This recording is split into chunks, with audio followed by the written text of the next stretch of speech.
Today we're going to be going over your functional brace fitting.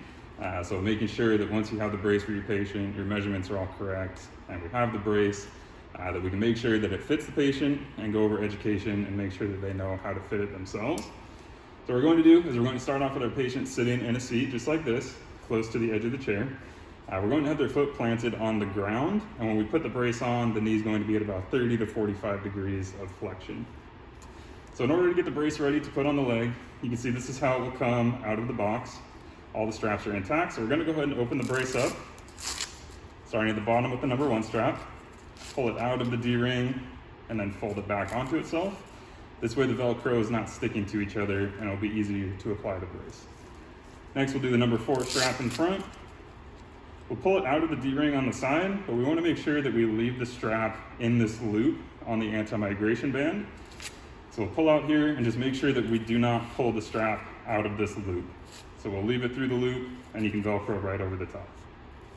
Next thing you can do is open up your anti-migration band, like so.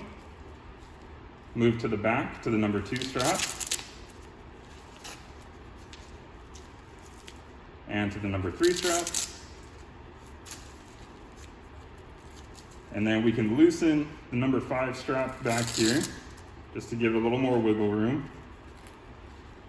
But we do not have to fully pull out number 5. So the brace is all opened up, ready to go. So you're going to have your patient lift their foot up and step directly through the frame and plant their foot back down on the ground. Again, you can see knee flexion about 30 to 45 degrees, which is perfect right there. What we're going to do is bring the brace up the back side of the leg, and then when we get to the thinner part of the knee here, we'll bring the hinges forward and rotate them up into place. Now what we're looking for here is we want to find the patella of the kneecap. You can see it's right in this location here. You can see the boundaries, top, side, and bottom right here. What we want to do is find the top crest of the patella, and that landmark you want to line up halfway through your hinges. So what I like to do is take the side of my finger, find the top crest of the patella, and then draw a line straight across the knee. And you can see that line is a little bit high on the hinges here. So we're going to bring the brace up just slightly and then double check there. You can see we're right about through the middle of the hinge, or what I like to tell patients, the top crest of the patella goes through the end of Donjoy on the side of the hinge. That's how we know that we're high enough up on the leg. Next thing we want to do is make sure that we're nice and flush on the sides of the leg. So you don't want the hinges too far forward like this with gaps in the front. You don't want them too far back so it's falling off the back of the leg. We want it right down the midline of the leg so we're nice and flush on both sides. So the brace is lined up in the correct spot now. So what we can do is start strapping it up. So we'll pull out the anti-migration band and we'll go to line up the brace. But one thing you notice on here, see the thigh calf sits nice and flush, but the calf cup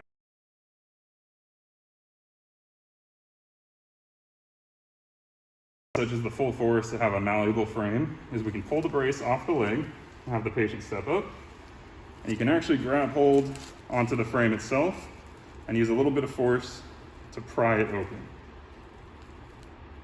That will give us some more width for the brace to fit around the leg. We can go ahead and try again. Step up. And we'll get the brace lined up one more time.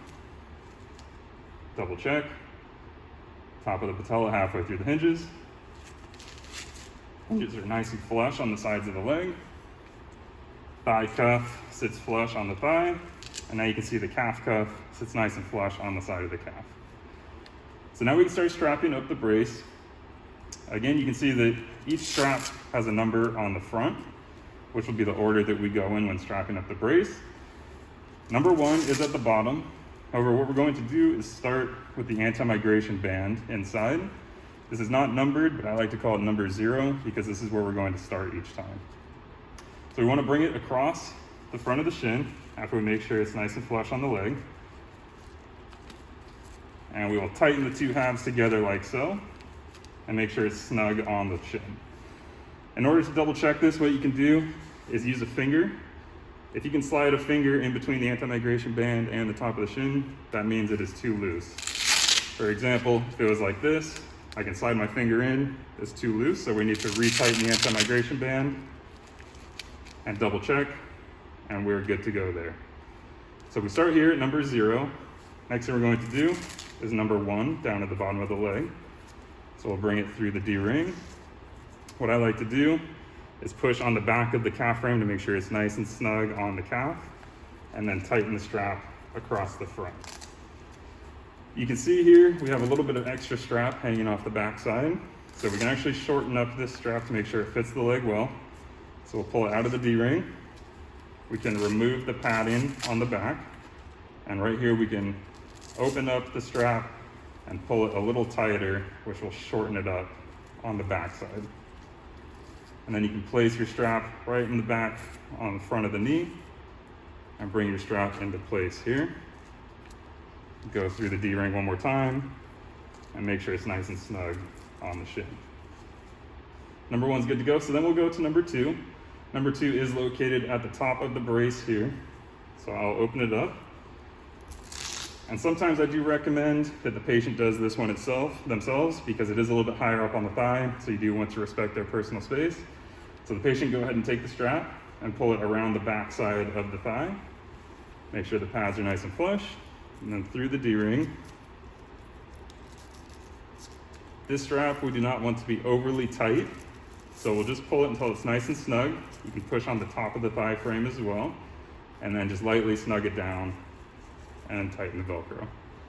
So number 2 is good to go there. Now we have number 3, which is a little bit lower on the back side of the leg. Again, we'll go around the back, pull out the D-ring. And before you tighten down number 3, you want to make sure that your hinges are still in the same location so that they're nicely seated on the sides of the leg.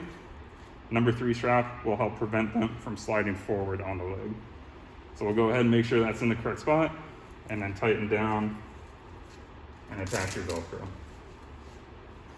Next one is going to be your number 4 strap in the front. This strap is very crucial to make sure that the brace stays in the correct position, as it will help prevent with migration as well. So we'll bring number 4 through the D-ring, and this one we can tighten down relatively snug. One thing to note when you are doing the straps, you can see if I just pull here, it may pull the frame and the brace out of position. So in order to prevent the brace rotating, I do like to stabilize on the frame itself and then pull through and tighten down the strap. That one is good to go. And then the last one is number 5, which is on the very back. Again, this is the ACL strapping sequence, so we only have straps 1 through 5, plus the anti-migration band. What we want to do is just make sure that number 5 is nice and snug. So we'll pull it snug and then tighten it across. And what I like to tell patients is once number 5 is set, you set it and forget it. So you only have to tighten it down the one time, and then we do not touch number 5 again. So now the brace is in the correct position and the patient is ready to wear it. So once the patient is done wearing the brace and they are ready to remove it, they can remove the straps in any order that they would like, but I always just recommend going in a reverse order of how the brace was put on. So again, we do not touch number 5 now that it has been set. So we will start with number 4 here. Go ahead and undo the strap, pull it out of the D-ring, again remembering to leave it through the strap on the anti-migration band and Velcro back onto itself there. And then we can go to number 3 on the back side. Release and fold back. And you can do number 2 strap up top. And then we will come to number 1 down at the bottom. And lastly, the anti-migration band.